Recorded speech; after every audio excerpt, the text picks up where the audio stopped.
During debates over the past months, all three candidates for Kentucky's governor have said coal does have a future in the state. Independent Drew Curtis said as long as coal has the price power, coal companies are in charge. Democrat Jack Conway says the next governor needs to figure out how to make coal marketable. And Republican Matt Bevins said the bridge from where we are to where we are going will be built of coal.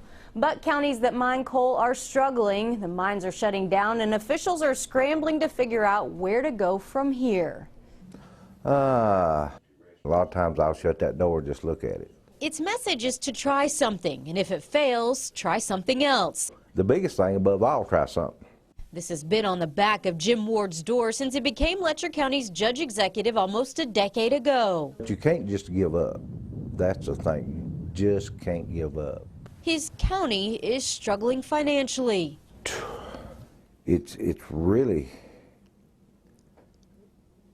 going to be some real tough decisions that nobody's going to want to make, but it will be a have to make. Before 2012, coal severance money came in at about $700,000 a quarter. You times that by 4, you're looking at $3.5–4 million. Last quarter, the coal severance tax paid Letcher County $205,000. We're going through numbers right now to see how much money we have to have. A big hit, Ward says, one they saw coming but couldn't overcome. You have to look at today and tomorrow, but you better be looking 20, 25 years down the road. Because the past was fruitful. In Ward's younger days, he says there were probably 70 active coal mines in the county, and for many, it was a family business. The one hard hat was my dad's, and the other one was mine. They now sit as reminders of a past way of life, one they're still coming to grips with leaving behind. You hear nothing, you see nothing. It's just here. When did this one close? This one's been closed probably 3 years. This was one of the biggest plants in the area. There were about 50 people who worked here, and that number multiplied throughout the county. You know, come down the road, we just come down, you'd probably make 20, 25 trucks. I didn't see any. Didn't see any. The emptiness here, though, Ward says, leaves room for growth. We just have to try to figure out different ways to diversify our economy. It's like the little things that get us. Brad Shepard just opened Heritage Kitchen on Main Street. Which one's the slick paper? There you go. I think that's the thermal. He has 8 employees. You can't depend on one thing. We've depended on one thing for too long. And says the talk in his restaurant isn't sadness. But they'd also like to place an order for pickup when they're done, okay? But quite the opposite. All of the answers aren't there yet. It feels different.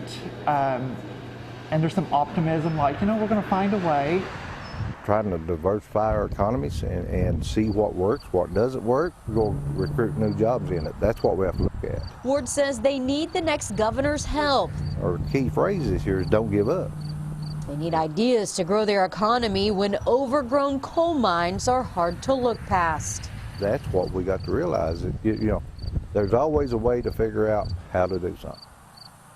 The biggest thing above all, try something. In Letcher County, Miranda Combs, WKYT. It's hard to miss a political commercial these days, but many times the question is, are they true? And are they different compared to campaigns of past years? As WKYT's Miranda Combs found out-of-state donors may be leading to more untruthfulness than normal. There are very small limits on what you give to a state candidate. It's pretty obvious by the piles and the satire, this guy is into politics. Now, these groups that come in and spend independently of the candidates have no such restrictions. John Sheaves is a reporter for the Lexington Herald-Leader. He's covered state government for years and uncovered something unusual about this year's campaign for Attorney General. What struck me as interesting was this is the first time I'd really seen them getting into the state of Kentucky at the State House level in what we call a down ticket race. It's the oldest rule in Sheaves is referring to out-of-state independent groups donating through what are called issue PACs, where they can give much more money than the typical state donations will allow. And Sheaves says it's not about political affiliation. Many out-of-state corporations that pay into the PACs pay to both sides of the aisle. They're not paying to support their politics, they're paying to get access to the decision makers. The federal PAC money also isn't as transparent, Chief says, and hard to track. This is called dark money. It's money that cannot be traced at any time unless the group should volunteer the information as to who its donors are. PAC money, Chief says, is mostly used in attack ads. That takes us to the governor's race. If you think you're not going to be held accountable, then you're free to keep on hammering away stuff that's been disproven. Political journalist Al Cross says the amount of negative ads in a closely contested race isn't unusual, but he admits the governor's race is the worst he's seen. I think Matt Bevin has probably been the object of more unfair advertising than any candidate, big statewide candidate I can remember, because a lot of these claims that Democrats are making in their ads have been largely disproven ever since Mitch McConnell started using them against him in 2013. Originality is not a priority in this campaign. Herald Leader political reporter Sam Youngman says the attacks from both sides of the governor's race have been a continuation from last year. Democrat Jack Conway has continued Mitch McConnell's themes of pointing out Matt Bevin's inconsistencies. Matt Bevin, conversely, has done the same thing that Mitch McConnell did in the general election, which is to try to paint the Democrat, in this case Jack Conway, last year it was Allison Lundergan Grimes, as a rubber stamp for President Barack Obama. But Cross says Conway's attack ads are working, whether true or false.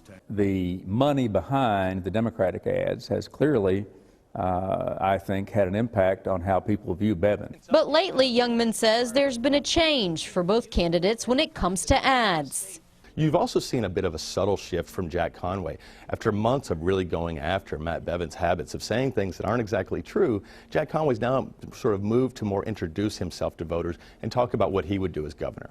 In this recent ad from Bevin, his wife wanting the attacks on her husband to stop. And shows that Matt Bevin is still on defense. He's still having to respond to Jack Conway's ads. That's not a position you want to be in down the home stretch. However, Youngman says this will be a close race. Voters are tuning in at the last minute this go-around, which will be a help for both. Here are two guys that are very well known, but not well liked, not even by their own parties.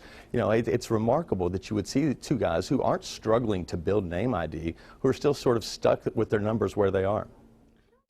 And Cross says part of the uptick in negative ads has to do with these super PACs who many times get their money from unknown places, and because of that it's really hard to hold them accountable for what is said in those ads. And that really changes the game when it comes to these ads. If you cannot hold them accountable, then it's a free-for-all, right? It's all about accountability, as Cross said. They'll keep hammering down on the same issues that have already been disproven just because they can.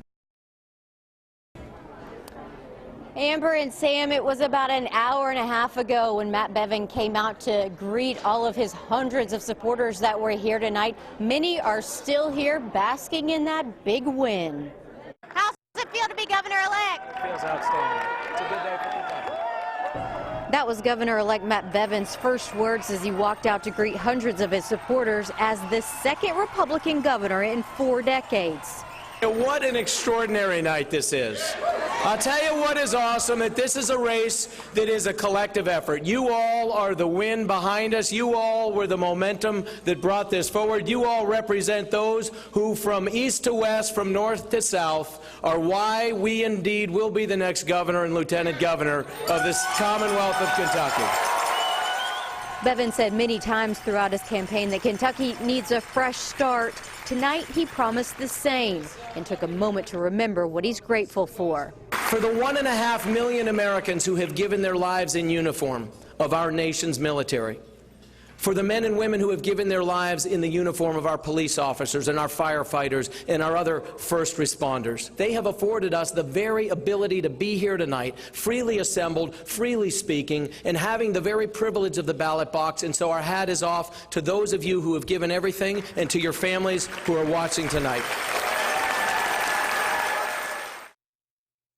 Bevin did introduce all 9 of his children. He said he wouldn't go through their whole names because that would take a long time.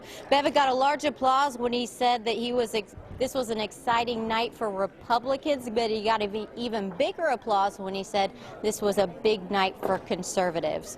We're live in Louisville. Miranda Combs, WKYT.